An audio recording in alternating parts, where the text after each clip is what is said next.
संस्कार, इसे सुनते ही मन में आदर का भाव उठने लगता है, क्योंकि संस्कार ही है जो हमें दूसरों से अलग और खास बनाते हैं। इसलिए संस्कार तो हर किसी में होना ही चाहिए, लड़का और लड़की दोनों में ही। पर हमारे समाज में लड़कों से ज़्यादा लड़कियों के संस्कार पर सवाल उठाते हैं। वो लड़की है, उसे ऊंची आवाज़ में बात नहीं करनी चाहिए, उसे दुपट्टा लेकर चलना चाहिए, उसे कम बोलना चाहिए, बड़ों से बात करने की और तो और शिकायत ना करने की भी तमीज़ होनी चाहिए। और ऐसी सोच रखने वाली ज़्यादातर महिलाएं ही होती है, जो खुद तो ये सब झेलती है पर दूसरों पर ताने और कमियां निकालने में कोई कसर नहीं छोड़ती। और बात जब बहू पर आ जाए तो बस फिर पूछो मत, संस्कारों की पर्ची बनाकर चलती है। ऐसी ही एक कहानी मैं आपको सुनाने जा रही हूँ, जिसका नाम है संस्कारी बहू। ये बीते जमाने की ही नहीं, आज के जमाने पर भी आधारित है, क्योंकि संस्कार ढूंढने वाली सास, ननंद, जेठानी और न जाने कितने रिश्तेदार आज के दौर में भी घूम रहे हैं। तो चलिए शुरू करते हैं इस कहानी को। अरे उमा, थोड़ा जल्दी तैयार करना अंजलि को, उसे देखने के लिए लड़के वाले आते ही होंगे। अंजलि इस कहानी की नायिका है, जिसकी शादी तय होने जा रही है। अंजलि घर की बड़ी लड़की है और उमा उसकी छोटी बहन है। 2 बहनें हैं। अंजलि कॉलेज पूरा कर चुकी है और नौकरी की तलाश में है, और उमा ने अभी बोर्ड के एग्ज़ाम दिए हैं, बस वो अपने परिणाम का इंतज़ार कर रही है। अंजलि अभी शादी नहीं करना चाहती थी, क्योंकि उसके घर के हालात ठीक नहीं थे और पापा भी रिटायर हो चुके थे। इसलिए उसे घर के हालातों को देखते हुए इस शादी के लिए हाँ बोलना पड़ा। आज उसे देखने के लिए एक रिश्ता आ रहा है, जो पैसे से बहुत रईस है और पढ़े लिखे भी बहुत है, और आज के दौर में अपना रुतबा बनाकर भी चलते हैं। बस कमी है तो सोच की। अरे अरे, बेवकूफ़ नहीं है वो, बस लड़कियों को लेकर अभी भी पुराने ख्यालों में जी रहे हैं कि बहू तो संस्कारी ही लाएंगे, जो सुबह शाम बस हमारे आगे पीछे डोले। इसलिए तो अंजलि को देखने लड़के की माँ, 2 भाभी, मामी, दादी, ननंद, ननंद की सहेली और तो और भाभियों की भी भाभी, हद है भाई। सावित्री अंजलि की माँ है। अरे अंजलि के पापा, आप पता क्यों नहीं करते? इतनी देर उन्हें क्यों लग रही है? अब तक तो आ जाना चाहिए था, जरा एक कॉल करके पता करिए। अरे अंजलि की माँ, तुम क्यों परेशान हो रही हो? आ जाएंगे वो लोग। और कुछ ही देर में बाहर से गाड़ी का हॉर्न सुनाई देता है। अरे उमा, अंजलि को तैयार रखना, मैं बाहर जा रही हूँ उन्हें अंदर लाने के लिए। उमा धीरे आवाज़ में बोलती है, जी माँ। फिर अंजलि के पापा और माँ दोनों ही लड़के वालों के स्वागत में लग जाते हैं। कुछ देर बैठने के बाद लड़के की माँ ने लड़की के बारे में पूछा, तो अंजलि की माँ ने उसकी छोटी बहन उमा से उसे बुलाने के लिए कहा। कुछ देर में सुंदर सी साड़ी पहनकर, लंबे बाल खोले, थोड़ी सहमी सी, हाथों में चाय की ट्रे लेकर बाहर आती है। अचानक से इतने लोगों को एक साथ देखकर अंजलि थोड़ी घबरा जाती है, उसके हाथ कांपने लगते हैं। तभी लड़के की भाभी बोल देती है कि क्या तुम्हें कोई बीमारी तो नहीं, जिसके कारण तुम्हारे हाथ कांपते हो? और अंजलि के लिए ये पहला ताना था उसके ससुराल की तरफ से। और फिर क्या, यहीं से तानों का सिलसिला शुरू हो गया। तभी घबराकर अंजलि की माँ ने बात को संभालते हुए बोला कि अरे नहीं बेटा, बस लड़की है ना, तो शादी की बात से थोड़ा घबरा गई है, बाकी लड़की हमारी बहुत अच्छी है। अंजलि की माँ तारीफ के पुल बांधना शुरू कर देती है, पर गलती तो ये कर दी उन्होंने जो संस्कार ढूंढने वालों को पढ़ाई के बारे में बता दिया। पर उन्हें पढ़ाई से क्या मतलब, उन्हें तो घूंघट वाली बहू चाहिए। तभी लड़के की दादी ने बोला, जरा चल के तो दिखाना। अंजलि अंदर ही अंदर परेशान हो रही थी कि ये सब क्या हो रहा है उसके साथ। पर माँ बाप चुप तो फिर अंजलि भी चुप। फिर अंजलि ने चलकर दादी की तसल्ली की। फिर लड़के की बहन ने तो कुछ खाने की डिमांड कर दी कि मुझे तो होने वाली भाभी के हाथ से पकोड़े ही खाना है और सीखना भी है। अंजलि ये बात समझ गई थी कि उसके खाना बनाने की परीक्षा ली जा रही थी, पर वो फिर भी चुप रही। कुछ देर में अंजलि ने पालक के पकोड़े भी बनाकर सबको खिला दिए। सब तारीफ करते नहीं थक रहे थे, पर लड़के की माँ उसे अब भी तसल्ली नहीं हुई। उसने उसे बातों ही बातों में बहुत कुछ बोल दी कि हमारे घर में बहुएं बाहर नहीं जाती, बस घर पर ही रहती है और सारे बड़ों का कहना मानती है। अंजलि सब कुछ समझ रही थी, पर वो फिर भी चुप थी। उसे तो बस लड़के से एक बार बात करके उसके स्वभाव के बारे में जानना था, क्योंकि दीपक बहुत ही शांत स्वभाव का लग रहा था। पर वो मन ही मन सोच रही थी कि पता नहीं ये मौका कब आएगा। फिर कुछ देर हुई, सबने अपने अपने तरीके से तसल्ली की। फिर लड़के के पिता ने जाने की बात कही। अंजलि एकदम से दंग रह गई कि अभी तो उसने दीपक को मन भरकर देखा भी नहीं है। वो उससे बात करना चाहती है, पर वो ये बात दीपक के परिवार के सामने नहीं बोल सकती थी कि कहीं संस्कारों का अपमान ना हो जाए। इसलिए वो फिर भी चुप रही और सब वहां से चले गए।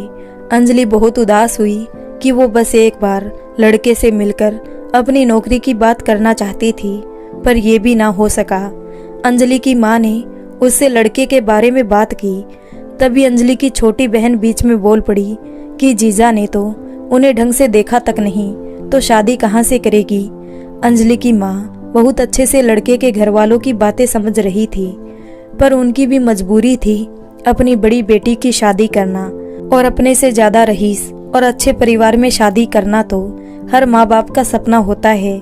इसलिए वो खुद के साथ साथ अंजलि को समझाने लगी कि शादी के पहले ससुराल ऐसा ही होता है, पर शादी के बाद धीरे धीरे सब ठीक हो जाता है। तभी उमा बीच में बोल पड़ी कि अगर नहीं हुआ तो। अंजलि की माँ ने बोला कि अगर ठीक नहीं हुआ तो ठीक करना पड़ता है हर लड़की को, यही संस्कारी बहू के गुण है। फिर वो अंजलि से उसके जवाब की प्रतीक्षा करती है। फिर अंजलि की माँ ने कहा, अरे तू बोलती क्यों नहीं कुछ, क्या कमी है इस रिश्ते में। अगर इतना अच्छा रिश्ता ठुकरा दिया तो फिर दूसरा नहीं मिलेगा, और अगर बार बार ना करती रही तो सब सोचेंगे कि लड़की में ही कोई खोट है, तभी तो उसकी शादी नहीं हो रही। फिर अपनी छोटी बहन उमा का तो सोच, उसके आगे तो पूरी जिंदगी पड़ी है। अंजलि शांत होकर अपनी माँ की इस रिश्ते के लिए सारी दलीलें सुनती रही।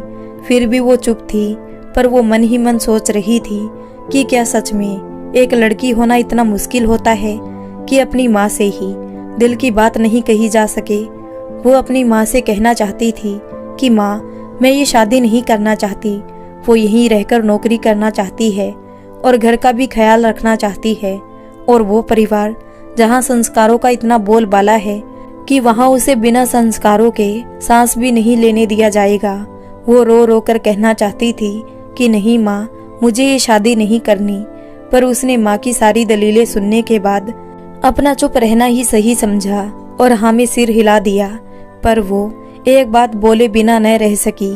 उसने अपनी माँ से लड़के से एक बार मिलने की बात कही, पर उसकी माँ ने ये भी दलीलें सुना दी कि तू पागल हो गई है क्या, और ये बात उनसे ना बोल देना। देखा नहीं कितने संस्कारी लोग हैं वो, और तू तो फिर भी बहुत किस्मत वाली है जो पहली बार में ही लड़का देखने को मिल गया। नहीं तो हमारे जमाने में शादी के बाद ही पता चलता था कि आखिर शादी हुई किससे है, और जोर जोर से हंसने लगती है। अंजलि भी ये बात अच्छे से समझ गई थी कि उसकी माँ सिर्फ ये बातें उसे बहलाने के लिए बोल रही है कि कहीं ये रिश्ता टूट ना जाए।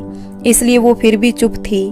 कुछ दिनों बाद शादी का दिन करीब आ गया, तो अब लड़के वालों ने सोचा कि क्यों ना संगीत का अच्छा सा कार्यक्रम रखा जाए, जिससे लड़की के कुछ और संस्कार देखने को मिल जाएंगे। आखिर वो इस घर की बहू बनने वाली है, अच्छी तरह से जांच परख कर ही लाएंगे।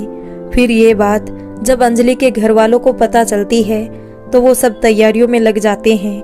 उमा तो आज के फैशन के कपड़े ढूंढने में लग गई, पर अंजलि तो कुछ और ही सोच रही थी।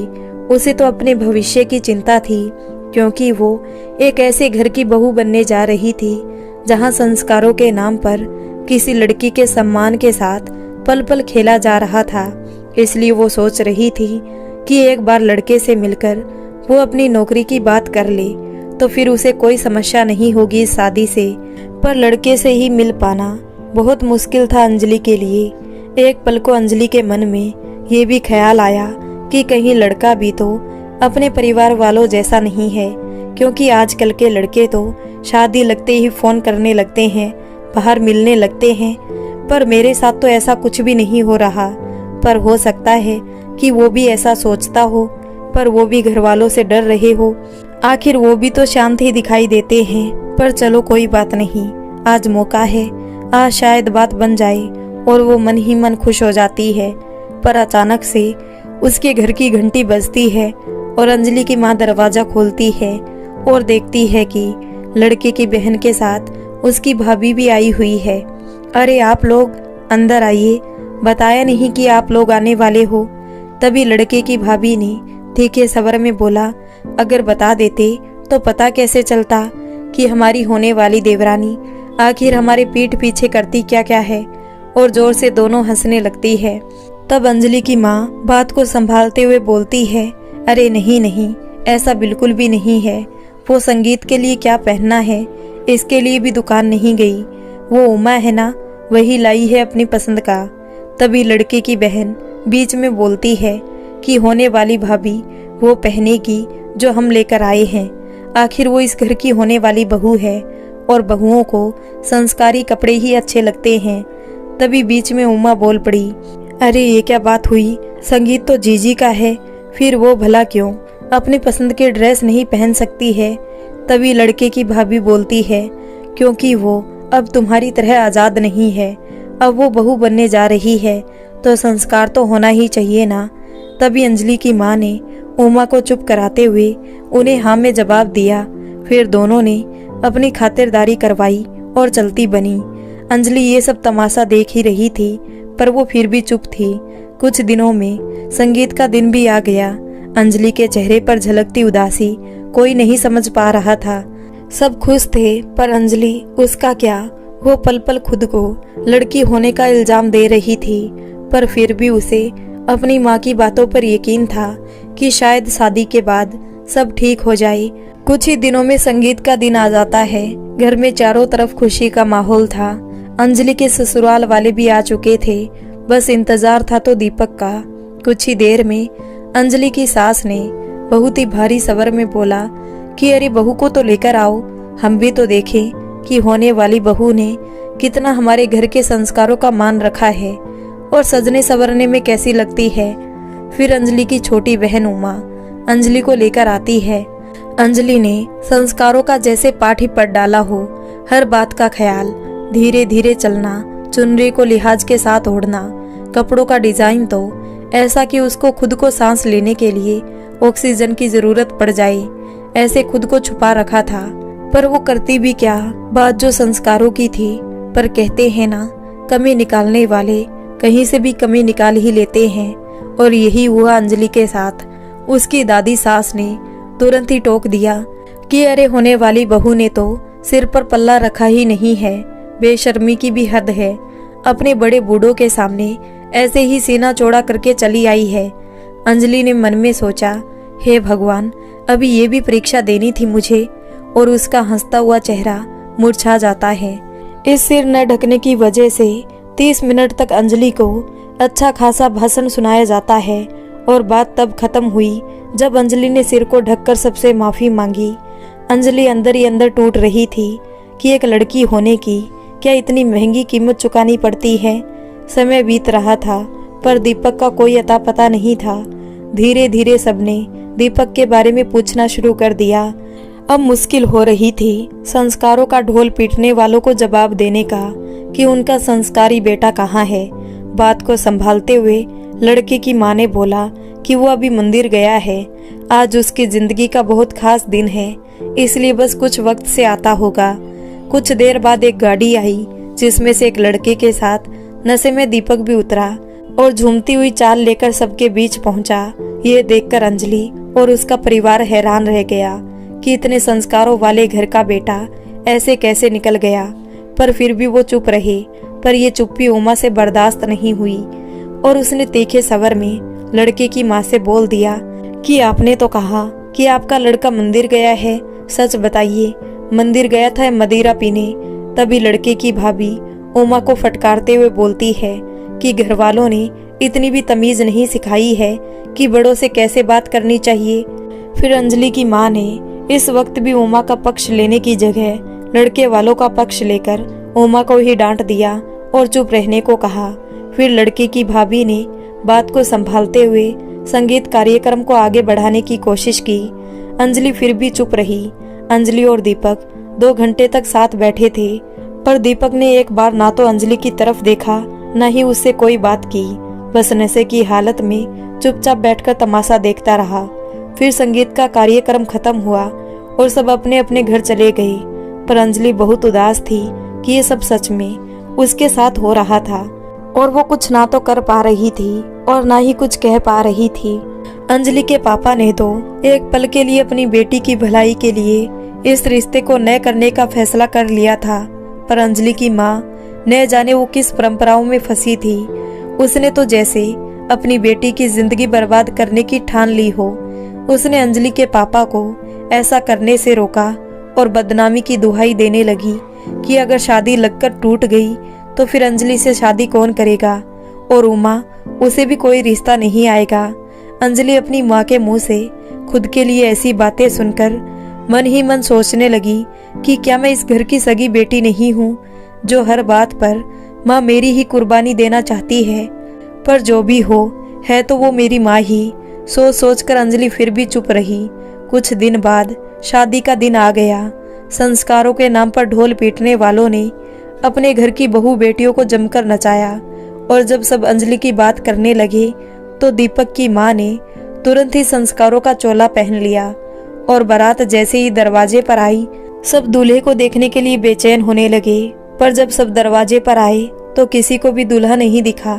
तब अंजलि के पापा ने अपना धैर्य खोते हुए बोला कि बहन जी, संगीत की बात समझ में आती है कि आपका बेटा किसी काम में फंसा हुआ हो सकता है, पर भला आज का दिन, आज उसकी शादी है और उसके लिए अपनी शादी से ज्यादा जरूरी और काम क्या हो सकता है भला?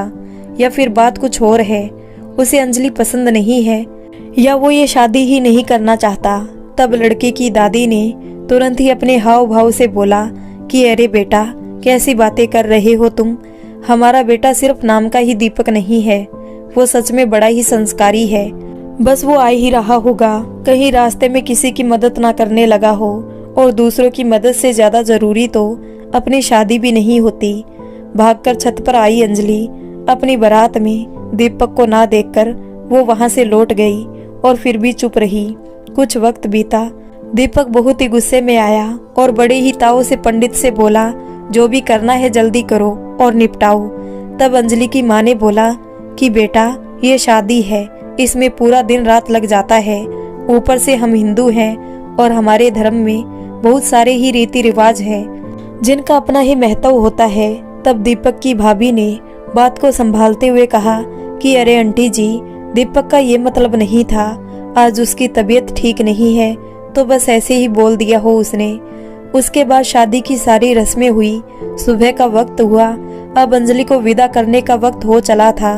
न जाने क्यों अंजलि को आने वाले तूफान की आहट हो रही थी। वो बार बार बस अपनी माँ से ये बोले जा रही थी कि माँ, मुझे जल्दी घर बुला लेना। सबकी आंखें नम थी, पर दीपक उसे न जाने किस बात की जल्दी थी। वो इतना बेताब था कि उसने गाड़ी वालों को बोला कि तुम घर चलो, ये माँ के साथ दूसरी गाड़ी से आ जाएगी, और बिना किसी की बात सुने वहां से अंजलि को लिए बिना ही अकेला चला गया। अंजलि की माँ ने फिर भी अंजलि को ही समझाया कि पति चाहे जैसा भी हो, आज की रात तो तुम्हारे आंचल से बंद ही जाएगा। बस तुम शिकायत का मौका ना देना और ना ही कभी ससुराल छोड़कर यहाँ आना। अब वही तेरा घर संसार है और कोई भी कदम उठाने से पहले एक बार उमा का ख्याल कर लेना। फिर अंजलि की विदाई हुई और वो ससुराल वापस आ गई। सारी रस्में अंजलि ने अकेली ही पूरी की और अब उसे किसी ने भी संस्कार के नाम पर एक आधी बात तक नहीं सुनाई, और सुनाते भी कैसे, बात जो उनके घर के दीपक की थी। फिर रात का वक्त हो चला और सब अपने अपने कमरे में चले गए।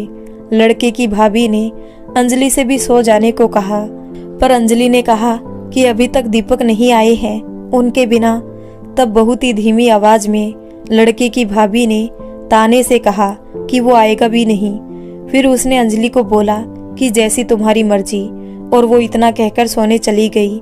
रात के 10 बजे से इंतजार करते करते अब अंजलि को रात के 2 बज गए थे, पर वो अब भी दीपक का बेसब्री से इंतजार कर रही थी। सुबह के 5 बज गए।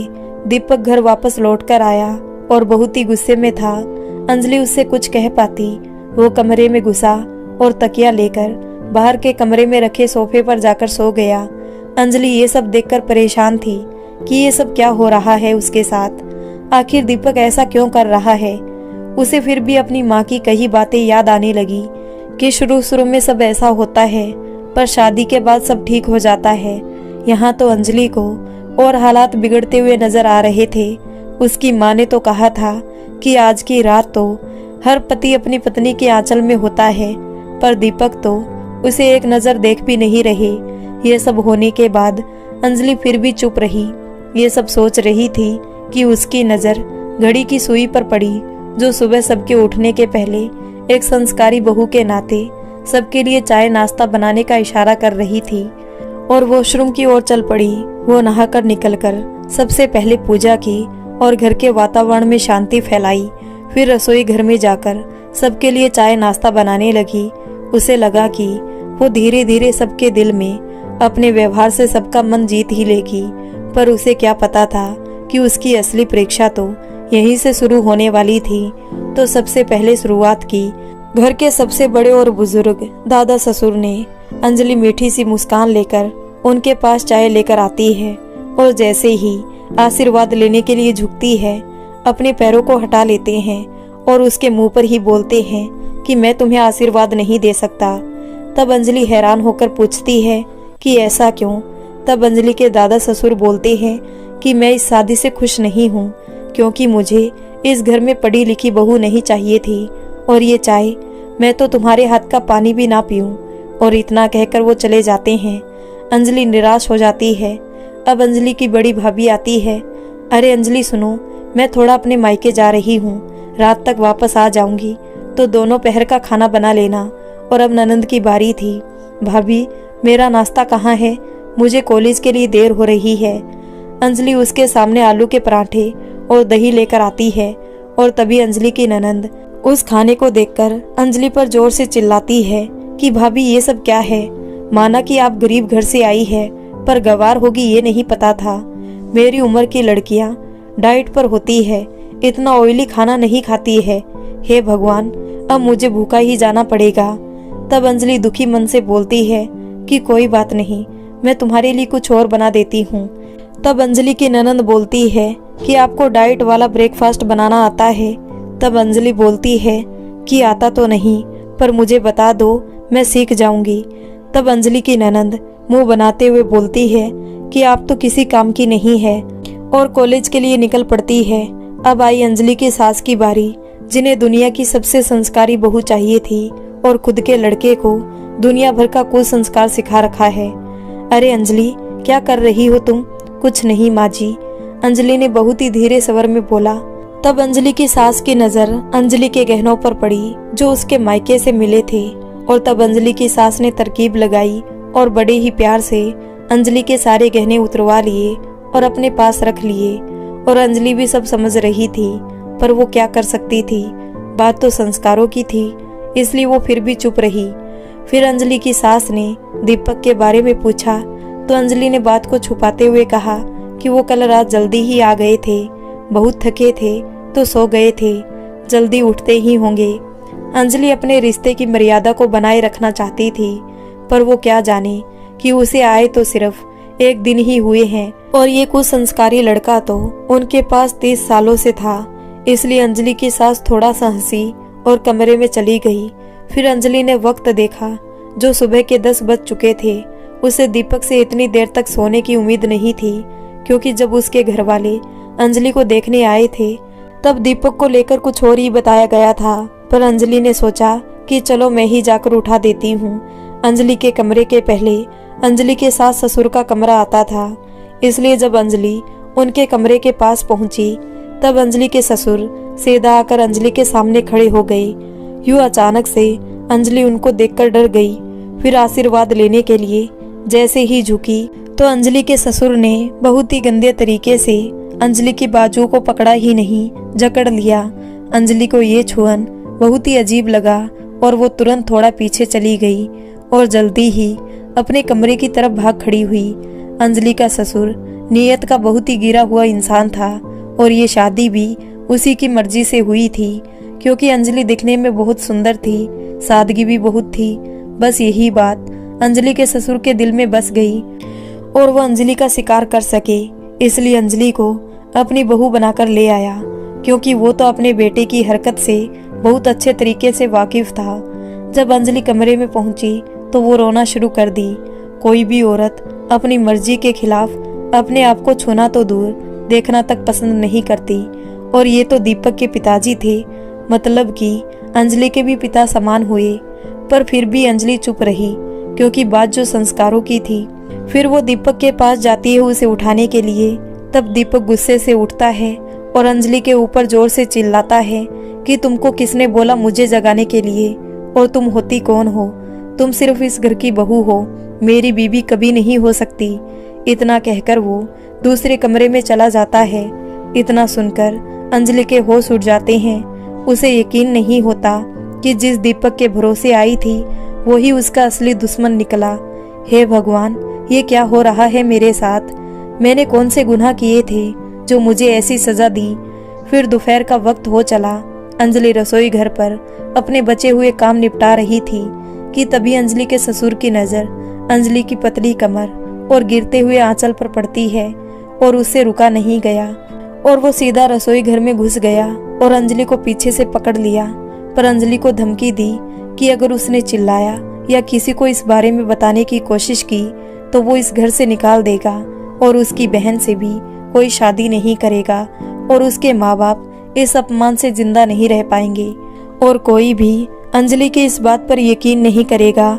इसलिए अंजलि ने चिल्लाने की कोशिश भी नहीं की और वो चुप एक पुतले की भांति खड़ी। और जैसे ही ससुर अपनी मनमानी करने लगा, वैसे ही भगवान की दया से तभी अंजलि की सास अंजलि को जोर जोर से आवाज लगाने लगी और ससुर को दुम दबाकर भागना पड़ा।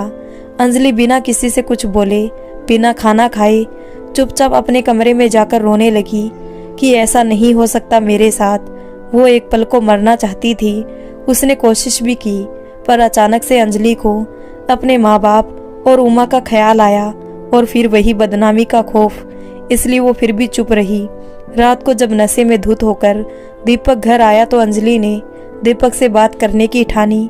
उसे अभी भी दीपक से बहुत उम्मीदें थी कि दीपक उसकी बात का यकीन करेगा और अपने पिता के खिलाफ आवाज उठाएगा। रात को जब दीपक घर आता है और वो फिर वही करता है, तकिया उठाया और दूसरे कमरे में चलने लगा, तभी अंजलि ने दीपक को रोकते हुए कहा, सुनिए, मुझे आपसे बहुत जरूरी बात करनी है। पर दीपक गुस्से से बोलता है कि मुझे तुम्हारी किसी बात से कोई मतलब नहीं है। तब अंजलि रोने लगती है और दर्द भरी आवाज में बोलती है कि हो सकता है कि आप इस शादी से खुश नहीं हो, या ये भी हो सकता है कि मैं आपको पसंद नहीं हूँ, पर आप मानो या ना मानो, मैं हूँ तो आपकी पत्नी ही। ये सच तो आप भी नहीं झुठला सकते। एक पति अपनी पत्नी को चाहे कितना ही नापसंद क्यों ना करता हो, पर उसकी इज्जत से खेलने वालों को कभी माफ नहीं कर सकता। तभी दीपक बहुत ही हल्के तरीके में इस बात को लेकर बोलता है कि तुम बच्ची तो हो नहीं, खुद अपनी रक्षा और ध्यान रख सकती हो, और क्या अभी तक मैंने ही तुम्हारी इज्जत की रक्षा की है जो अब करूं? अंजलि को तो ये सुनकर जैसे होश ही उड़ गए। एक पति अपनी पत्नी की इज्जत को लेकर ऐसा कैसे सोच सकता है? उसे यकीन नहीं हो रहा था दीपक की बातों पर, क्योंकि जिस घर की वो बहू थी उन्होंने अंजलि को संस्कारी बहू नहीं, संस्कारी पुतला बना दिया था, और खुद उनका लड़का ऐसी गंदी और बेशर्मी वाली बातें कर रहा था। अंजलि को दीपक की इतनी ही बात सुनकर समझ जाना चाहिए था कि दीपक उसकी कोई मदद नहीं करने वाला, पर वो नहीं मानी, और मानती भी कैसे बात जो उसकी इज्जत की थी। दीपक को परवाह हो या ना हो, पर अंजलि को खुद की इज्जत की परवाह थी, इसलिए वो बोलती चली गई बजाय इसके कि दीपक क्या जवाब दे रहा है। और फिर अंजलि ने वो कह डाला जिसे सुनकर दीपक के चेहरे का रंग ही बदल गया। वो गुस्से से लाल हो चुका था, और जैसे ही अंजलि ने उसके पिता का नाम लिया, वो अपना गुस्सा काबू में नहीं कर सका और झुंझलाकर अंजलि को इतना मारा कि अंजलि की चीखें घर के हर कमरे में सुनाई देने लगी। बड़ी भाभी ने तो बोला कि चलो, हमारे बाद इसका नंबर आया। ननंद ने बोला, चलो, इनकी तो आज भाई ने बोनी कर ही दी। अब रोज ही मार कुटाई होगी इनकी। और सास ने बोला कि इस लड़की में जरा भी संस्कार नहीं है। कौन पति अपनी पत्नी को नहीं मारता, पर पत्नी को अपनी मर्यादा में रहना चाहिए। इतनी जोर जोर से नहीं चिल्लाना चाहिए। कॉलोनी वाले क्या सोचेंगे हमारे बारे में। फिर अंजलि के ससुर ने कहा, अरे आज इसका पहला दिन है, धीरे धीरे आदत हो ही जाएगी बेचारी को। पर वो अच्छे से समझ गया था कि अंजलि ने पक्का ही उसकी हरकतों के बारे में दीपक को बताया, जिससे दीपक इतने गुस्से से पीट रहा है। मारते मारते जब अंजलि बेजान हो गई तब उसे ऐसे ही छोड़कर दूसरे कमरे में सोने चला गया। अगली सुबह तक अंजलि ऐसे ही जमीन पर पड़ी रही। जब उसकी आंख खुली तो उसने देखा कि सुबह के 8 बज चुके थे। वो एक पल को भूल गई थी कि कल रात उसके साथ क्या हुआ था। पर जैसे ही वो जल्दी में उठी, उसके शरीर के जख्मों के दर्द ने याद दिलाया कि उसको कल दीपक ने कितनी बुरी तरह से पीटा है। फिर भी वो संस्कारी बहू होने के फर्ज को निभाती रही। वो जल्दी जल्दी नहाकर नीचे गई और पूजा की। फिर भागकर रसोई घर में जाने लगी तो बड़ी भाभी ने जो उसका हाथ पकड़कर बाहर निकाला, वो दंग रह गई। अरे भाभी, आप ऐसा क्यों कर रही हैं? मुझे माफ कर दीजिए। आज आंख जरा देर से खुली, पर मैं जल्दी ही सबके लिए खाने में कुछ बना दूंगी। तब भाभी बोलती है कि तू बहाने मत बना, मैं सब जानती हूँ कि तू रात भर क्या करती है और इधर आकर नाटक दिखा रही।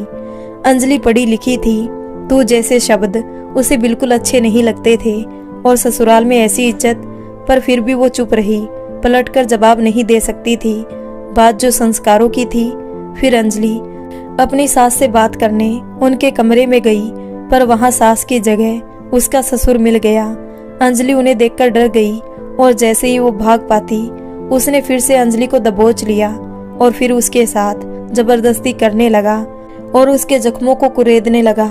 अंजलि को जो पीड़ा हो रही थी, वो आंखों से बहते लगातार आंसू बयां कर रहे थे, पर वो चिल्ला भी नहीं सकती थी, क्योंकि एक तो ससुर की धमकी, ऊपर से कौन अंजलि की बात पर भरोसा करता। और वैसे भी अंजलि का ससुर कहाँ मानने वाला था। यह शादी आखिर उसने करवाई भी अपने लिए ही थी। फिर जैसे तैसे कर अंजलि उसके जंगल से भाग गई और भागते भागते घर के बाहर निकल गई और अपने घर की तरफ चलने लगी। उसने ठान लिया कि नहीं, ये सब वो अपने साथ नहीं होने दे सकती। वो इस घर में दीपक के लिए आई थी और वो एक पति को ही अपने सारे हक देगी, पति के पिता को नहीं। पर जैसे ही वो आधे रास्ते में पहुंची तो उसका फोन बज उठा। अरे ये तो माँ का फोन है। उसने झट से फोन उठाया। हेलो माँ, आप कैसे हो? मैं घर आ रही हूँ माँ। तब अंजलि की माँ बोलती है कि अभी तू अचानक से क्यों आ रही है? सब ठीक है ना बेटा? अंजलि ने बोला कि माँ, मेरे साथ यहाँ कुछ ठीक नहीं हो रहा। सब मुझे तकलीफ ही पहुँचा रहे हैं। अब मैं और यहाँ नहीं रह सकती। तब अंजलि की माँ ने उससे बोला कि तू पागल हो गई है क्या? ऐसे ससुराल छोड़कर मायके आ जाना मुसीबत या बदनामी को न्योता देना है। और क्या इसी दिन के लिए हमने तुझे पढ़ाया लिखाया, तेरी हर ख्वाहिश पूरी की, जो मांगा वो दिया कि तुम आगे जाकर हमारी इज्जत को धूल में मिला दो। सबका ससुराल एक जैसा ही होता है। लड़की को ही या तो सब ठीक करना पड़ता है या फिर इन सब की आदत डालनी पड़ती है, पर लौट के मायके कभी नहीं आती। और फोन काट दिया। अंजलि एकदम खामोश हो गई, जैसे उसके पैरों से जमीन खिसक गई हो। वो ये सोचकर ससुराल से भागकर निकली थी कि वो अपनी इज्जत को बचाने अपने घर, अपने पिता की छांव में जाएगी, जहां उसे सुरक्षित महसूस होगा। पर उसकी माँ ने तो उसके विदा होते ही वहां जैसे उसके लिए ताला लगा दिया हो। अब मैं कहाँ जाऊं? क्यों भगवान, मेरे साथ ही क्यों? क्या बिगाड़ा है मैंने किसी का? फिर वो चुपचाप अपने ससुराल वापस आ जाती है और इसे ही अपनी नियति मान लेती है। अब तो जैसे अंजलि की यही दिनचर्या हो गई थी। सुबह जल्दी उठकर सबके लिए चाय नाश्ता बनाना, घर के सारे काम अकेले ही करना, फिर मौका मिलते ही ससुर का अंजलि पर गंदी नजर डालना और बचा हुआ दीपक पूरा कर देता था, उसे मार मार कर अधमरा कर देना। अंजलि को जैसे संस्कारों ने जिंदा लाश बना दिया हो। उसे कोई मर्द देख भी ले तो वो सहम जाती कि कहीं ये भी तो मेरे साथ। फिर भागकर कमरे में घुस जाती और अकेले ही घंटों तक रोती। रोज की तरह अंजलि अपने सारे काम करके बचे हुए छोटे मोटे काम निपटा रही थी, पर आज उसकी तबीयत कुछ ज्यादा ही खराब थी। उसने सुबह से खाना भी नहीं खाया था। मायका होता तो सब आगे पीछे लग जाते, पर ये तो ससुराल है, यहाँ तो बहू को ही सारे संस्कार अपनाने होते हैं। रात के 11 बज चुके थे। अंजलि बहुत थक गई थी, शायद इतनी कि अब वो बेजान सी हो रही थी। थोड़ी हिम्मत करके वो जैसे तैसे अपने कमरे में पहुंची और वहां जाकर बिस्तर पर लेट गई। तभी नशे में डूबा दीपक कमरे में आता है और न जाने किस बात पर बहुत ही बौखलाया हुआ होता है। वो इतने नशे में होता है कि ना तो उसे अच्छे से चला जा रहा था और ना ही कुछ साफ दिखाई दे रहा था। उसने अंजलि को बिस्तर में लेटा हुआ देखा तो उसके पास जाकर वो भी लेट गया। अंजलि सो रही थी कि अचानक से उसकी नींद खुली तो वो बहुत डर गई। उसे लगा कि कहीं फिर से तो दीपक के पिता नहीं आए हैं, पर वो जब पलट कर देखती है तो उसे दीपक दिखता है। वो उसे देखकर खुश तो बहुत होती है, पर साथ में उसे आश्चर्य भी होता है कि आज यूं अचानक दीपक उसके इतने करीब कैसे आ गया। पर वो इतनी थकी थी, उसने दीपक से कुछ नहीं पूछा, बल्कि वो बहुत खुश हुई कि उसकी जिंदगी में शादी के बाद कुछ तो अच्छा हुआ। वो दीपक को अपने करीब देखकर बहुत खुश हुई। शादी की पहली रात जब दीपक उससे मुंह मोड़कर दूसरे कमरे में जाकर सो गया था, आज इतने दिनों बाद वो रात मुकम्मल होने जा रही थी। पर अचानक से दीपक की जुबान से कुछ ऐसा निकल गया जिसे सुनकर अंजलि के एक बार फिर से होश उड़ गई। अंजलि ने सोचा था शादी के इतने दिनों बाद ही सही, पर दीपक ने उसे अपना लिया है। पर वो कैसे भूल गई कि ये रात अगर मुकम्मल हुई भी है तो दीपक के नशे में, और फिर दीपक को मेरे साथ होने पर मेरा नाम लेना चाहिए। ये अपर्णा कौन है? दीपक के साथ की अपनी पहली रात में भी किसी और लड़की का नाम सुनने के बाद भी अंजलि चुप रही, पर उसने अपने मन में ठान लिया था कि वो इस अपर्णा के बारे में पता करके ही रहेगी। फिर अगली सुबह दीपक ऑफिस के लिए निकलता है और उसके पीछे पीछे अंजलि भी निकल पड़ती है। जैसे ही अंजलि दीपक का पीछा करती है तो दीपक ऑफिस जाने से पहले एक घर की तरफ जाता है। अंजलि भी उसके पीछे उस घर में पहुंच जाती है। अंजलि देखती है कि उस घर में एक औरत अकेली रहती है। फिर दीपक कमरे के अंदर चला जाता है। फिर अंजलि बात की सच्चाई जानने के लिए उस घर के अंदर तो नहीं जा पाती, पर जिस कमरे में दीपक और वो लड़की साथ होते हैं वहां की एक खिड़की में खड़े होकर सारा तमाशा चुपचाप देखती रहती है। वो लड़की दीपक की बाहों में होती है और दीपक भी उसे प्यार भरी नजरों से देखता है। वो बहुत देर तक आपस में बातें करते हैं। फिर दोनों ही घर से निकलकर दीपक के ऑफिस के लिए चल देते हैं। अंजलि फिर से उनका पीछा करने लगती है, पर उसके मन में ये बात तो साफ हो गई थी, दीपक इसलिए उसे पसंद नहीं करते क्योंकि इनका इस लड़की के साथ चक्कर चल रहा है और शादी तो सिर्फ घर वालों के कहने पर की है। अंजलि अंदर ही अंदर रोती है। उसे ये सब देखकर यकीन ही नहीं हो रहा हो जैसे कि इतना कुसंस्कारी लड़का कैसे पैदा हो गया, जिसके घर वालों ने तो मुझे संस्कार के नाम पर पुतला बना दिया, और ये दीपक यकीन नहीं हो रहा।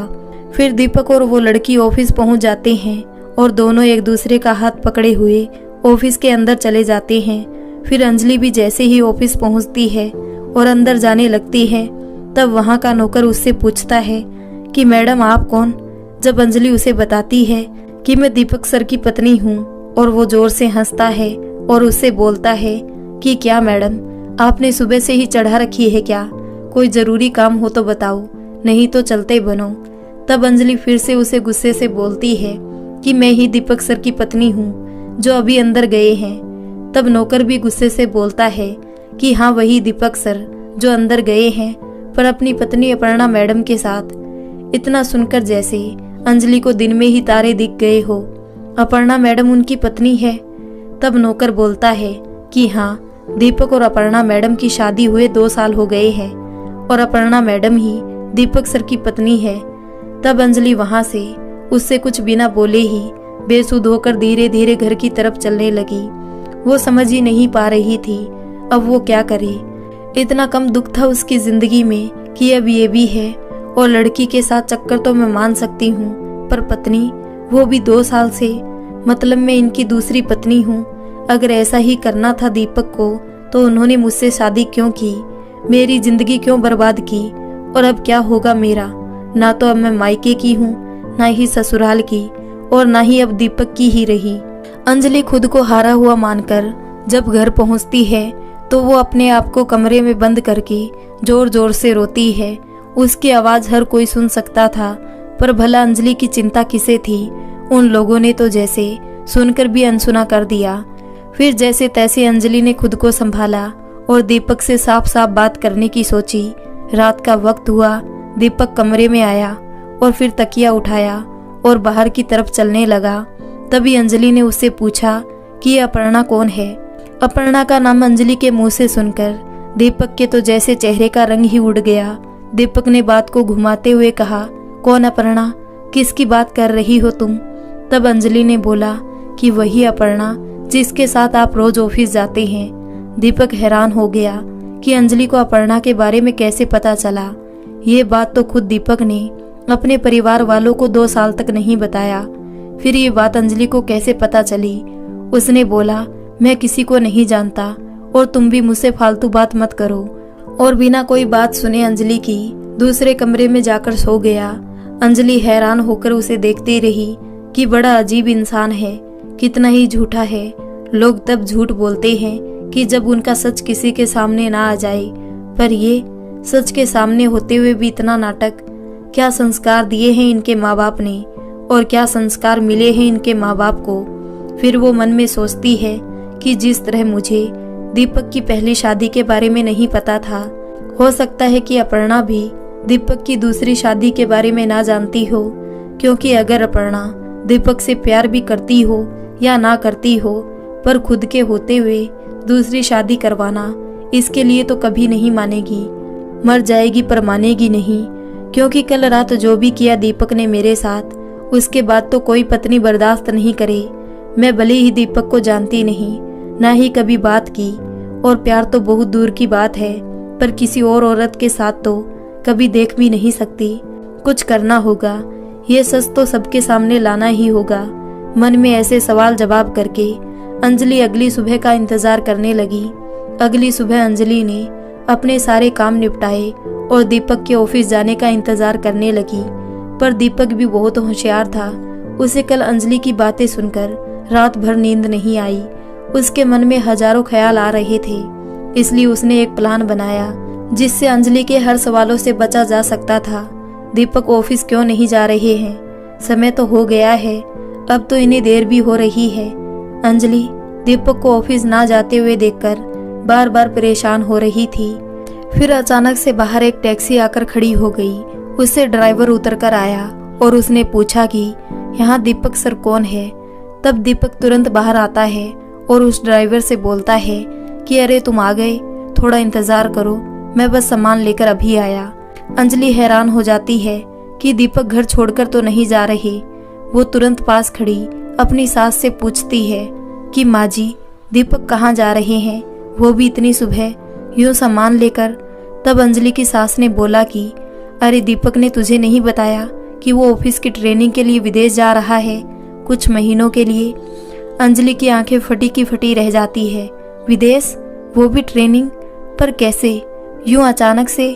तब अंजलि की सास अंजलि को ताना मारकर कहती है, तो क्या तुझे कार्ड भिजवाए या तुझसे इजाजत लेकर जाए? काम है तो जाना ही पड़ेगा ना। फिर अंजलि भागकर दीपक के पास जाती है और उससे कल रात अपने सवालों के लिए माफी मांगने लगती है कि उसे कल रात के सवालों के लिए इतनी बड़ी सजा ना दे। वो कैसे रहेगी उसके बिना, और उसकी शादी को तो अभी 1 महीना भी नहीं हुआ है। फिर न जाने कब तक के लिए वो विदेश जा रहा है। दीपक उससे गुस्से से बोलता है कि मैंने तुमसे साफ बोल दिया था कि तुम मेरी पत्नी कभी नहीं बन सकती। तुम सिर्फ इस घर की बहू हो, तो अपनी संस्कारी बहू होने के फर्ज निभाओ और मुझे जाने दो।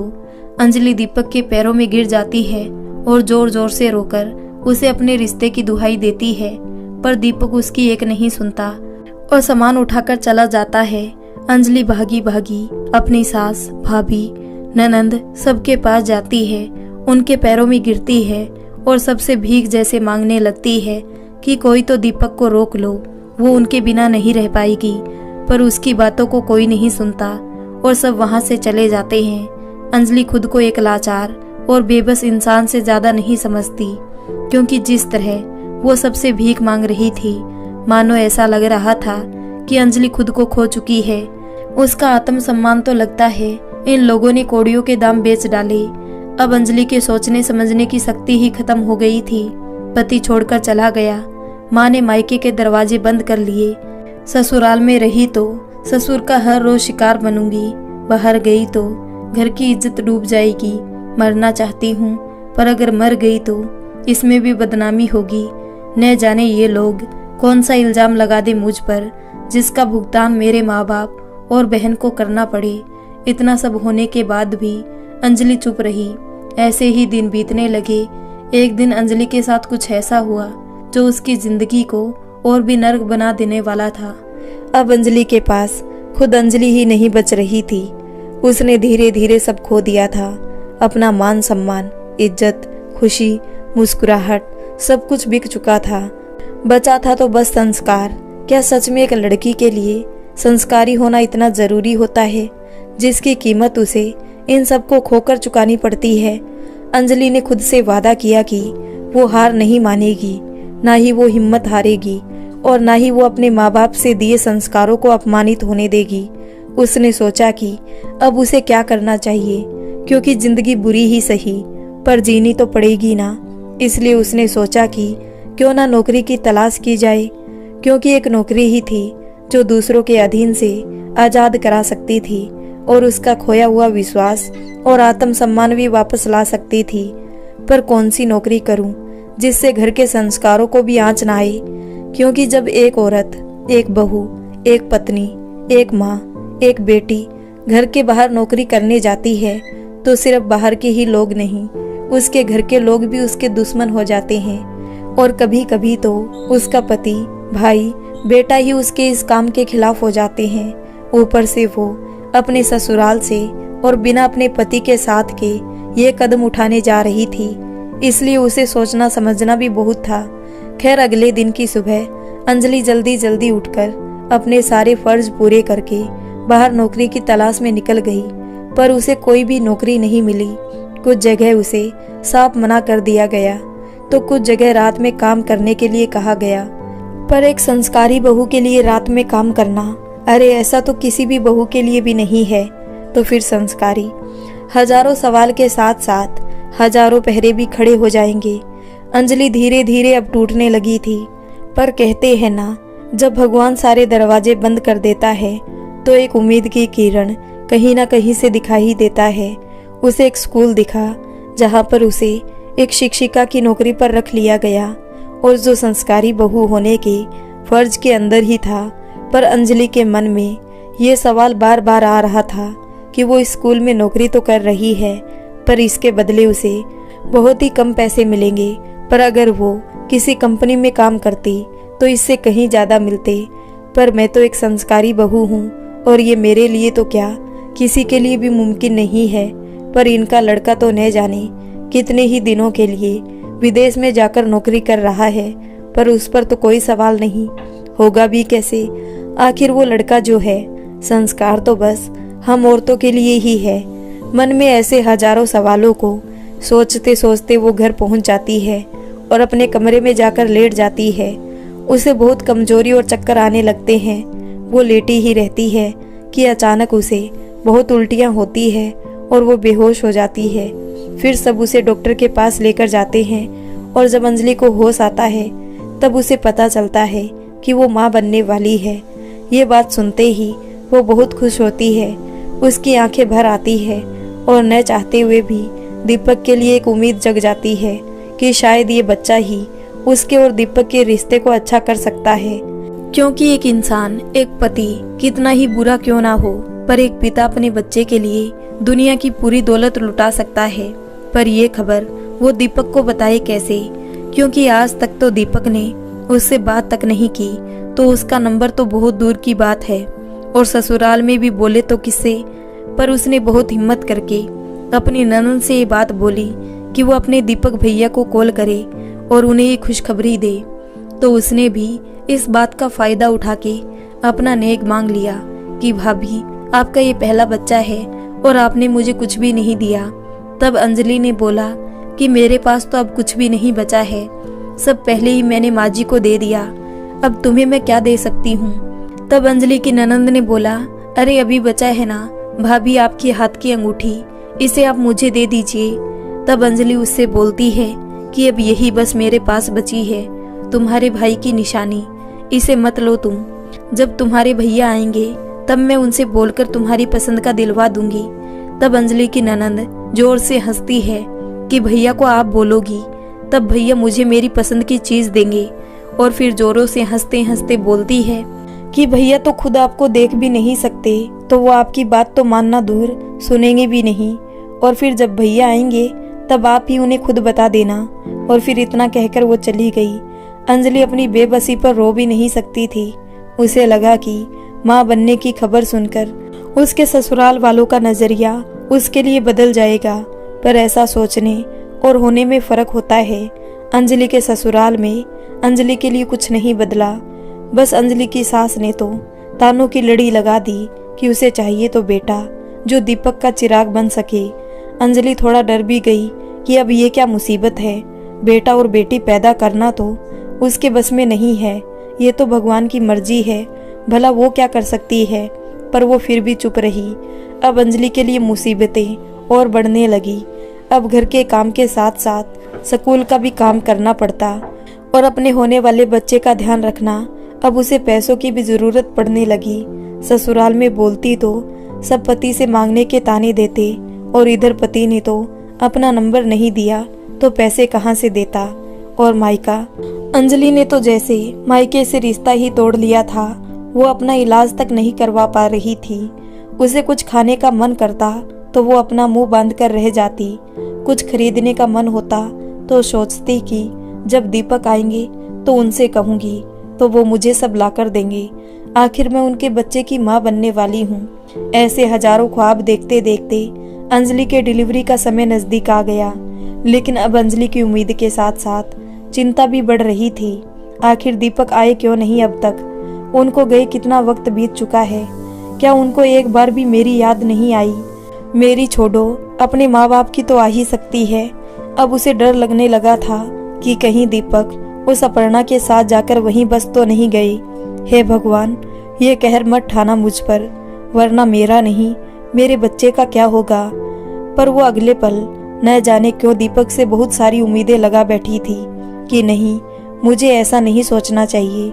जब वो आएंगे तो अपने बच्चे को गोद में लेकर सब भूल जाएंगे और ये बच्चा ही हमारे रिश्ते की नई शुरुआत करवाएगा। देखते ही देखते अंजलि ने एक नन्ही सी जान को जन्म दिया। अंजलि की भाभी बोली, अरे क्या हुआ है? तब अंजलि की सास बोलती है, अरे होना क्या है, बेटा ही हुआ होगा, इस घर का चिराग। तब नर्स बोलती है कि नहीं, आपको चिराग नहीं बल्कि घर पर लक्ष्मी जी आई है। तब अंजलि की सास का मुंह बन जाता है, अरे ये क्या, इसने तो एक लड़की को जन्मा है, इसने तो हमारी सारी खुशियों और उम्मीदों पर पानी फेर दिया। बच्चे होने की बात सुनकर अंजलि की माँ और बहन भी अस्पताल आ गई और अंजलि की सास ने ये बात अंजलि की माँ के सामने ही बोली। शायद तब अंजलि की माँ को अंजलि का पक्ष लेना चाहिए था, इसलिए नहीं कि वो अंजलि की माँ है, बल्कि इसलिए कि वो एक माँ है, उसने भी 2 बेटियों को जन्मा है। पर शायद अंजलि की माँ ने तो ये बात भुला ही दी हो कि उसकी एक नहीं 2 बेटियां हैं। उसने तुरंत ही बोला कि बहन जी नाराज ना हो, अगली बार पक्का अंजलि को बेटा ही होगा। उमा अपनी माँ को टोकने ही वाली थी कि डॉक्टर ने आकर कहा कि अब आप अंजलि से मिल सकते हैं, पर अंजलि के ससुराल वाले वहीं से उल्टे पैर वापस लौट गए। कोई भी अंजलि से मिलने नहीं गया। अंजलि वहां लेटे लेटे अपने परिवार का इंतजार करती रही, पर बहुत वक्त बीत जाने के बाद कोई नहीं आया तो वो समझ गई थी कि शायद उसने एक बेटी को जन्म दिया है, इसलिए उससे मिलने कोई भी नहीं आया। पर फिर भी वो चुप रही। फिर कुछ देर बाद उसकी माँ और छोटी बहन उमा अंदर आई।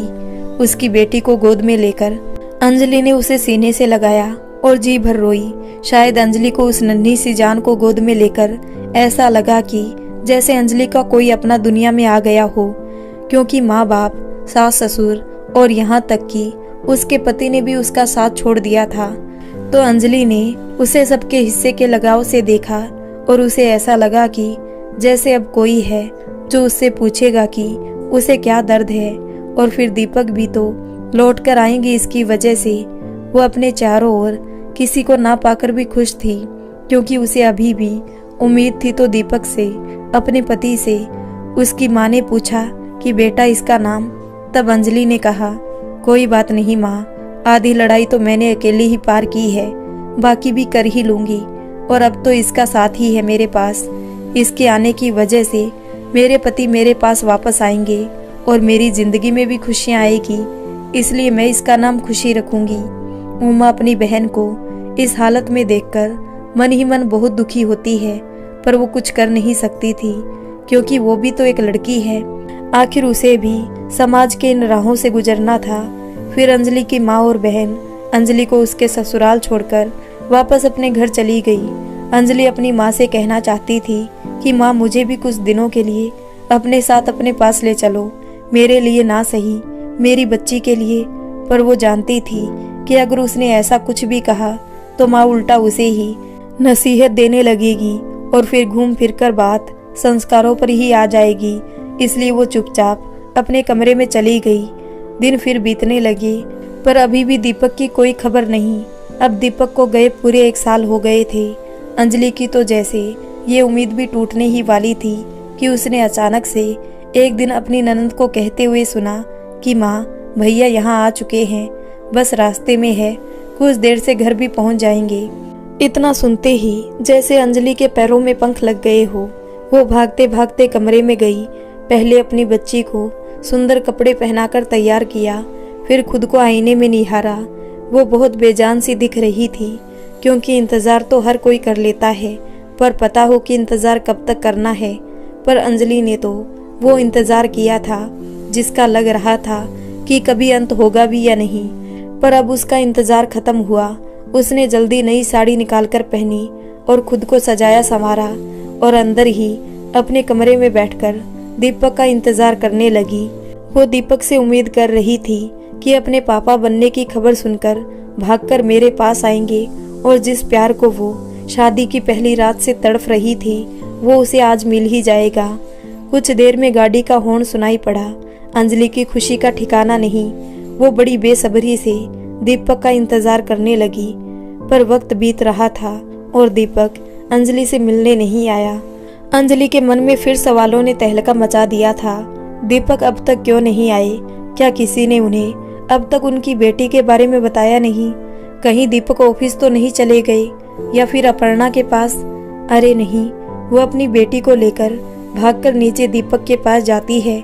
दीपक उसे ऐसे तैयार और हाथ में बच्ची को देखकर हैरान हो जाता है और अंजलि से सवाल करता है कि ये किसे उठा लाई हो। तब अंजलि बोलती है कि अरे, मैंने इसे कहीं से उठाया नहीं है, ये तो हम दोनों की बेटी है।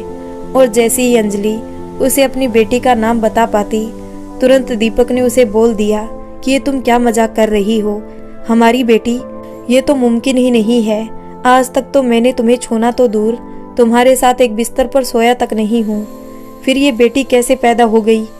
अंजलि दीपक के मुंह से खुद के लिए एक बार फिर अपने चरित्र के लिए ऐसा सुनकर हैरान हो गई और उसके होश उड़ गए। अंजलि ने तो जैसे जीते जी नरक देख लिया हो। उसने शादी के बाद अपना जीवन संस्कारों पर झोंक दिया। ससुराल में अपने ससुर और बाहर न जाने कितने भेड़ियों से खुद को बचाती रही। इतने दुख और कष्ट सहे सिर्फ और सिर्फ संस्कारों के लिए कि उन पर कोई दाग न लगे। और दीपक ने ही उसके चरित्र पर एक दाग लगाकर हजारों सवाल खड़े कर दिए। अंजलि चाहती तो अपने हक और अपने आत्म सम्मान के लिए आवाज उठा सकती थी, अपने साथ हुए अन्याय का विरोध कर सकती थी, यहाँ तक कि दीपक की पहली शादी के बारे में बता सकती थी। पर उसने ऐसा कुछ भी नहीं किया, क्योंकि अगर बात उठती तो सब जगह आग की तरह फैल जाती और फिर उंगलियां संस्कारों पर उठती। जिस दीपक ने उसे जानवरों की तरह पीटा, उसने ही आज बोल दिया कि ये बच्ची उसकी नहीं बल्कि मैंने किसी और के साथ। अंजलि उसे एकटक देखती रही। अंजलि अपने पक्ष में कुछ बोल पाती कि ससुराल वालों ने अंजलि पर उंगली उठाना शुरू कर दिया। साथ ही शुरू हुआ संस्कारों का पिटारा। अंजलि की सास अंजलि से पहले ही चिड़ी हुई थी, क्योंकि अंजलि ने उसे दादी तो बनाया पर दीपक का चिराग ना दे सकी। इसलिए अंजलि अपने बारे में कोई सफाई दे पाती कि अंजलि की सास ने उसका हाथ पकड़कर उसे घर से बाहर निकाल दिया। साथ ही निकाल दिया उस मासूम बच्ची को जिसने अभी ढंग से अपने पिता को देखा तक नहीं था। अंजलि बहुत देर तक दरवाजे के पास खड़ी होकर चिल्लाती रही, रोती रही, गिड़गिड़ाती रही कि बस एक बार मेरी बात सुन लो। पर उसकी बात का किसी ने कोई ना तो जवाब दिया और ना ही ध्यान दिया। अंजलि अब बीच मझधार में बुरी तरह से फंस गई थी। ना उसे मायके में आने की इजाजत थी और ससुराल वालों ने तो दरवाजे ही बंद कर दिए। एक पल को उसने फिर आत्महत्या के बारे में सोचा, लेकिन गोद में उस मासूम बच्ची का ख्याल उसे ये करने की इजाजत ना दिया। वो परेशान होकर इधर उधर देखने लगी। फिर उसने हार कर अपने मायके का रास्ता चुना। उसने मन में सोचा कि अगर बात सिर्फ मेरी होती तो शायद मैं मर ही जाती, पर बात मेरी बच्ची की है जिसे मैंने इतने दर्द में होकर भी पैदा किया है। मैं इस पर कोई आंच नहीं आने दूंगी।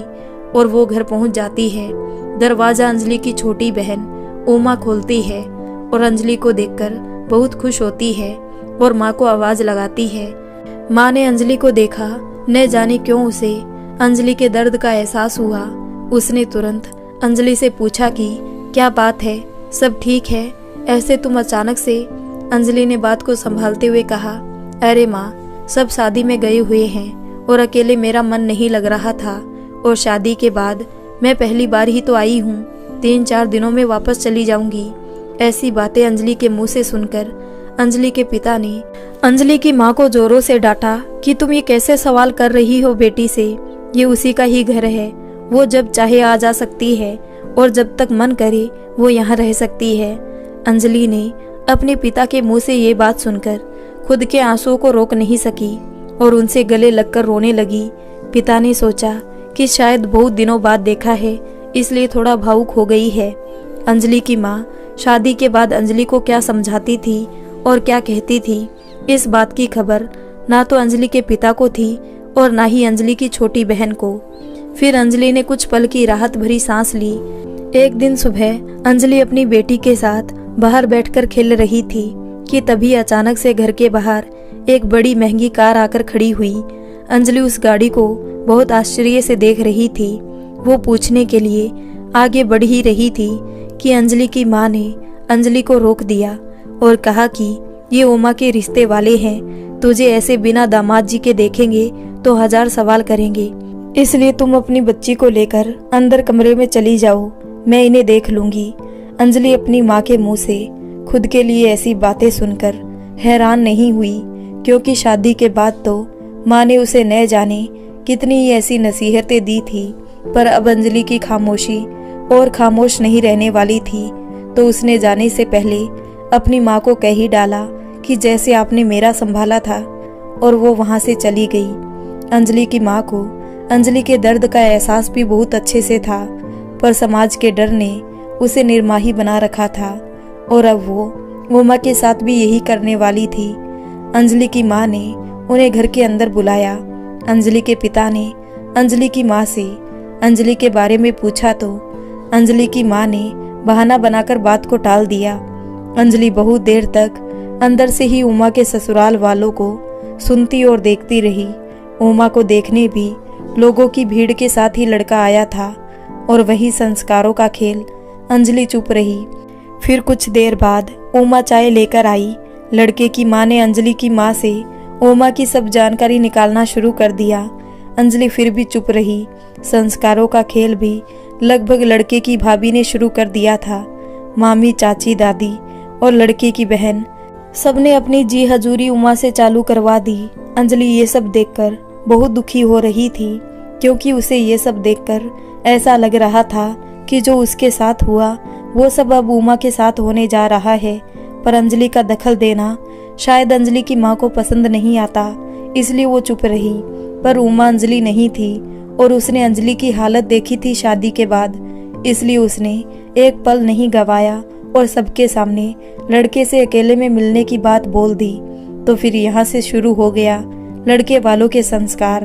लड़के की दादी ने बोला, हाय कैसी बेशरम लड़की है, जिसे ये तक नहीं पता कि बड़ों के सामने कैसे बात करना चाहिए। भाभी, मामी, चाची सबने अपना अपना कोटा पूरा कर दिया। अब बची लड़के की माँ, उसने भी अपने लड़के को संस्कारी बताते हुए बोला कि आज तक मेरा लड़का तो किसी लड़की को आंख उठाकर देखता तक नहीं है, तो अकेले में मिलना। हमने तो अपने बेटे को ऐसे संस्कार नहीं दिए जैसे आपने अपनी बेटी को दिए। फिर अंजलि की माँ ने उमा को ही डांटकर चुप कराने की कोशिश की। तभी लड़के ने अपने खोखले संस्कारों का परिचय देते हुए बोला कि चलो माँ, मुझे ऐसी लड़की से शादी नहीं करनी जिसे संस्कारों की भी इज्जत करनी ना आती हो। तभी अंदर से एक ऊंची आवाज आई, तो माँ का पल्लू पकड़ और निकल मेरे घर से। सब आश्चर्य होकर अंजलि को देखने लगे। अंजलि के पिता, बहन और माँ। लड़के की माँ ने बोला कि तुम कौन हो जो हमसे ऐसे बात कर रही। तब अंजलि ने अपने अंदर सालों से दबी पड़ी खामोशी को निकाल दिया और जो जवाब दिया उसे सब ध्यान से सुनते हैं। तो अंजलि ने कहा कि एक संस्कारी बहू, जिसे आप जैसे ही लोगों ने संस्कार के नाम पर जीता जागता एक पुतला बना दिया। आप जैसे ही संस्कार का पाठ पढ़ाने वालों ने मेरी हंसती खेलती जिंदगी नरक बना दी। आप जैसे संस्कारों की दुहाई देने वालों ने मेरी मासूम सी बच्ची की परवाह नहीं की और उसे घर से निकाल दिया। और आप सास, जो हर बात पर बेटा बेटा कर रही है, आपने भी तो एक लड़की को पैदा किया है, उसके संस्कारों का क्या? उसको ये संस्कार दिए हैं कि जब एक लाचार भाभी उसे अपनी छोटी बहन समझकर उससे मदद मांगे तो वो मदद करने की भी कीमत लगा दे। और दादी जी, आपने तो पूरी दुनिया देखी है ना, तो आपको तो आने वाली नई बहू को समझना और सहारा देना चाहिए, तो उल्टा आप उसे सबके तानों और नौकरानी की तरह काम करवाएंगी। और भाभी जी, आपको तो भाभी माँ कहा जाता है, जिसका मतलब होता है घर पर सास के साथ एक और माँ का आशीर्वाद मिलना। तो क्या आप अपने साथ हुए अत्याचारों को अपनी छोटी देवरानी पर भी दोहराने दोगी? और ससुर जी, आप लड़की अपने पिता का घर छोड़कर अपने पति के घर आती है कि उसे वहाँ उसके पिता का आसरा मिलेगा, तो क्या आप बहू को बेटी ना समझकर उस पर अपनी गंदी नजर डालेंगे? और बचे तुम, संस्कारी बेटा, जिसने अभी अभी मेरी बहन को क्या बोला कि तुम जैसी लड़की से शादी नहीं करोगे जो उसके संस्कारों का मान ना रखे। कि सच ये है कि तुमने खुद ने जाने कितने सालों से एक और शादी कर रखी हो, या रात में दारू के नशे में पत्नी को पत्नी ना समझकर उसे जानवरों की तरह पीटना, या एक रात अपनी हवस पूरी करने के लिए उसे खिलौने की तरह उसके जज्बातों से खेलना और फिर उसके माँ बन जाने पर यह भूल जाना कि मैंने उसे कब छुआ। क्या ये संस्कार है आपके घर के, जो आप हर घर में जाकर संस्कारों का ढिंढोरा पीटते हैं? हम इतने संस्कारी ना सही, पर घर को घर, बाप बेटे का रिश्ता, इंसान को इंसान और छोटे बड़े सबका लिहाज करते हैं। अंजलि के पिता और बहन अंजलि की ऐसी बातें सुनकर सब समझ गए कि अभी अभी जो कुछ भी अंजलि ने कहा है वो सब उस पर बीत चुकी है। और माँ एकटक अंजलि को बोलते हुए निहारती रही। आज जो उसकी भी हिम्मत नहीं थी कि वो अंजलि को बीच में टोक सके, क्योंकि आज उसे अंजलि के दर्द का एहसास हुआ था। जब अंजलि बोलते बोलते रोने लगी, तब अंजलि की माँ ने अंजलि को सीने से लगाया और उसे समझाया कि बेटा, तुम तो बर्दाश्त कर गई अपने माँ, बाप, बहन और संस्कारों के लिए, और आज तुम्हारी वजह से एक लड़की एक और अंजलि बनते बनते बच गई। पर अगर इन लोगों को सबक नहीं सिखाया गया तो न जाने संस्कारों के नाम पर ऐसे दरिंदे कितनी और अंजलि बना डालेंगे। इसलिए तुम्हें सिर्फ अपने लिए नहीं, बल्कि न जाने अपनी जैसी कितनी अंजलि बन चुकी होगी और बनने वाली होगी। उनकी जिंदगी बचाने के लिए तुम्हें ये कदम उठाना पड़ेगा। इसके बाद अंजलि ने उनके खिलाफ रिपोर्ट करवाई और पुलिस के साथ अपने ससुराल पहुंची। तब अंजलि की ननंद ने दरवाजा खोला और अंजलि के साथ पुलिस को देखकर उसके चेहरे के रंग उड़ गए और उसके मुंह से बस इतना ही निकला कि माँ, अंजलि भाभी आई है। कि तभी अंजलि की सास ने बोला कि अरे ला मिट्टी का तेल, इसे जिंदा जलाकर सारी समस्या ही खत्म कर देती हूँ। और इस तरह खुद अंजलि के ससुराल वालों ने पुलिस को सबूत दे दिया अंजलि के साथ हो रहे अन्याय का। तभी पुलिस ने बोला कि समस्या तो अब खत्म होगी तुम सबको जेल भेजने के बाद। सब अंजलि के साथ पुलिस को देखकर हैरान हो गए और सब अपनी अपनी बात से पलटने लगे और अंजलि पर ऐसे प्यार लुटाने लगे जैसे कभी कुछ हुआ ही नहीं। पर कहते हैं ना कि झूठ चाहे कितने ही लोगों की भीड़ में क्यों ना हो, सच की हल्की झलक उस पर भारी पड़ ही जाती है। और पुलिस ने तो खुद अंजलि की सास के मुंह से अंजलि के लिए सब सुन लिया था।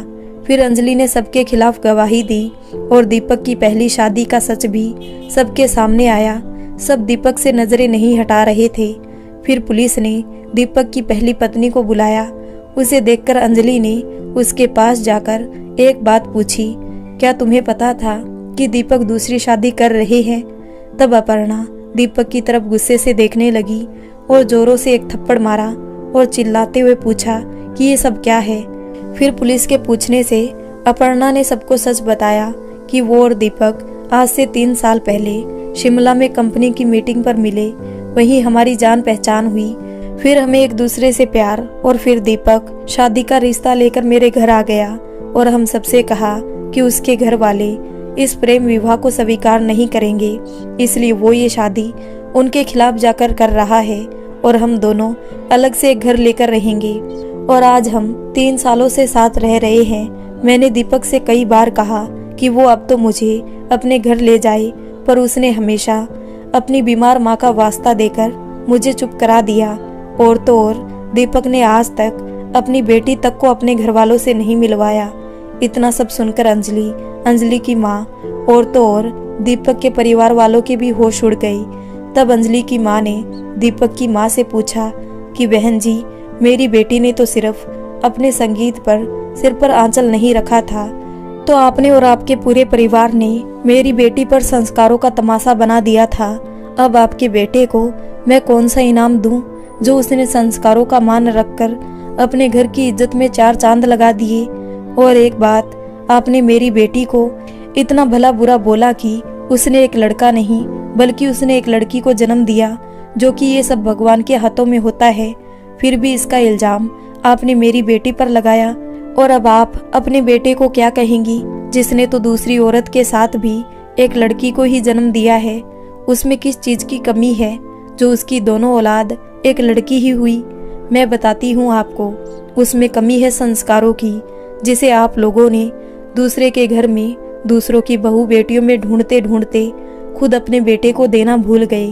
फिर अंजलि ने दीपक से पूछा कि आपको सब याद है कि हम उस रात एक हो गए थे, फिर आपने अपनी बेटी को क्यों नहीं स्वीकार किया? तब दीपक ने कहा, मैं अपर्णा से बहुत प्यार करता हूँ। उस दिन मेरा और अपर्णा का बहुत झगड़ा हो गया था और मैं नशे में था, इसलिए गलती से ही पर मैं तुम्हारे करीब आ गया। पता नहीं कहाँ से तुम्हें अपर्णा का पता चला और अगले दिन तुम हम दोनों के बारे में सब सच जान चुकी थी, इसलिए मैंने तुरंत विदेश जाने का बहाना किया और तुम्हारे सवालों से छुटकारा मिल गया मुझे। तब अपर्णा ने बोला, तुम विदेश कब गए? तुम तो 1 साल से यही मेरे साथ हमारे घर पर रह रहे हो। लो, दीपक का एक और संस्कार सबके सामने आ गया।